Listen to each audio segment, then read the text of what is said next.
Hi welcome நாம் இப்போ பார்க்க போகிறது வெள்ளை சுண்டல் கிரேவி, அதாவது சென்னா கிரேவி எப்படி செய்கிறாங்க பார்க்கலாம். வெள்ளை சுண்டலை வந்து நைட்டே நல்லா ஊற வச்சு எடுத்துக்கோங்க.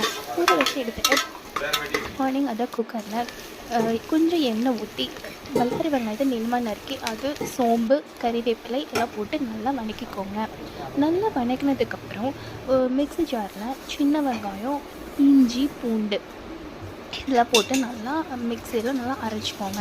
அரைச்சி அந்த பேஸ்ட்டையும் இந்த வதங்கின வெங்காயத்தில் நம்ம கொட்டி நல்லா வதக்கிக்கிறோம். நல்லா வதக்கிக்கிட்டு பச்சை வடை நல்லா வதக்கிக்கோங்க. வதக்கினதுக்கப்புறம் தக்காளி வந்து ஒரு தக்காளியை நல்லா பொடி பொடியாக அரைச்சிட்டு அப்புறம் மீதி இருக்க தக்காளியும் பேஸ்ட் பண்ணி ஊற்றிக்கிட்டிங்கனாலும் கிரேவிக்கு நல்லா டேஸ்ட்டாக இருக்கும், நமக்கு அதிகமாகவும் கிடைக்கும்.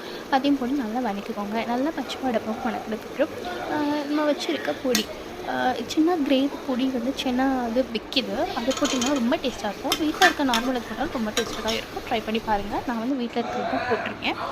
மிளகாத்தூள், மல்லித்தூள், அதுக்கப்புறம் கரம் மசாலா இதெல்லாம் போட்டு நல்லா வதக்கிக்கோங்க.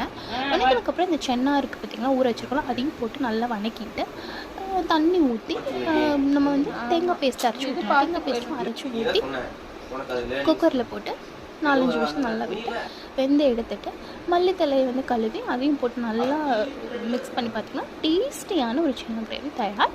வீட்டில் செஞ்சு பார்த்துட்டு எப்படி இருக்குன்னு சொல்லி எனக்கு கமெண்ட்ஸில் சொல்லுங்கள். இந்த வீடியோ பார்க்குறீங்க லைக் பண்ணுங்கள், ஷேர் பண்ணுங்கள், சப்ஸ்கிரைப் பண்ணுங்கள். இன்னொரு வீடியோவில் பார்க்கலாம். Bye. Stay tuned for next video.